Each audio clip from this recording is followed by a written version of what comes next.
Ladies and gentlemen of the class of '99, wear sunscreen. If I could offer you only one tip for the future, sunscreen would be it. The long-term benefits of sunscreen have been proved by scientists, whereas the rest of my advice has no basis more reliable than my own meandering experience.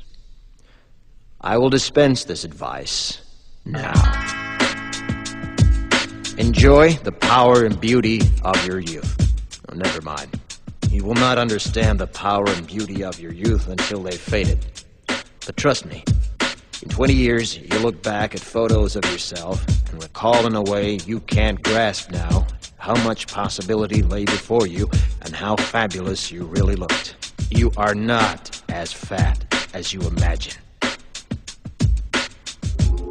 Don't worry about the future, or worry, but know that worrying is as effective as trying to solve an algebra equation by chewing bubblegum.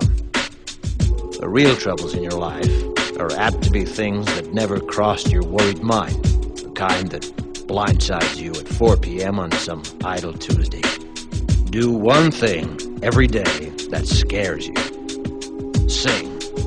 Don't be reckless with other people's hearts. Don't put up with people who are reckless with yours. Floss. Don't waste your time on jealousy. Sometimes you're ahead, sometimes you're behind. The race is long, and in the end, it's only with yourself. Remember compliments you receive. Forget the insults. If you succeed in doing this, tell me how. Keep your old love letters. Throw away your old bank statements. Stretch. Don't feel guilty if you don't know what you want to do with your life. The most interesting people I know didn't know at 22 what they wanted to do with their lives. Some of the most interesting 40-year-olds I know still don't. Get plenty of calcium. Be kind to your knees. You'll miss them when they're gone. Maybe you'll marry, maybe you won't. Maybe you'll have children, maybe you won't. Maybe you'll divorce at 40. Maybe you'll dance the funky chicken on your 75th wedding anniversary. Whatever you do, don't congratulate yourself too much, or berate yourself either. Your choices are half chance.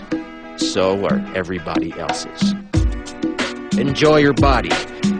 Use it every way you can. Don't be afraid of it, or what other people think of it.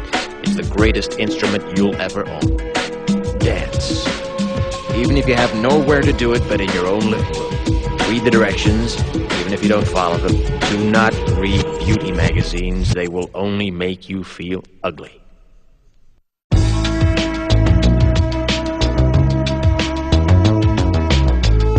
Get to know your parents. You never know when they'll be gone for good. Be nice to your siblings. They're your best link to your past and the people most likely to stick with you in the future. Understand that friends come and go, but with a precious few, you should hold on. Work hard to bridge the gaps in geography and lifestyle, because the older you get, the more you need the people you knew when you were young. Live in New York City once, but leave before it makes you hard. Live in Northern California once, but leave before it makes you soft. Travel. Accept certain inalienable truths. Prices will rise, politicians will philander, you too will get old. And when you do, you'll fantasize that when you were young, prices were reasonable, politicians were noble, and children respected their elders. Respect your elders. Don't expect anyone else to support you. Maybe you have a trust fund, maybe you'll have a wealthy spouse. But you never know when either one might run out. Don't mess too much with your hair, or by the time you're 40, it will look 85. Be careful whose advice you buy, but be patient with those who supply it. Advice is a form of nostalgia. Dispensing it is a way of fishing the past from the disposal, wiping it off, painting over the ugly parts, and recycling it for more than it's worth. But trust me, on the sunscreen.